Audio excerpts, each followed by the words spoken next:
జీవితంలో ముందుకెళ్లాలనుకుంటాం, ఎదగాలనుకుంటాం.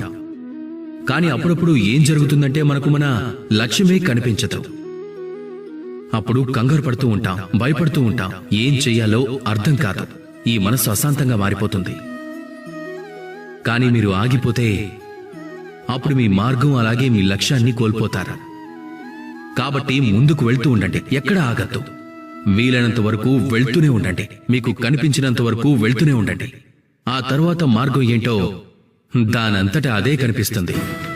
ఎందుకంటే మీ దృష్టికి హద్దుంటుంది, కానీ దృష్టికోణానికి కాదు. మీ మార్గానికి హద్దుంటుంది, కానీ మార్గంలో వెళ్ళగలిగే సాహసానికి కాదు. కాబట్టి మిమ్మల్ని మీరు హద్దులు లేకుండా చూసుకోండి.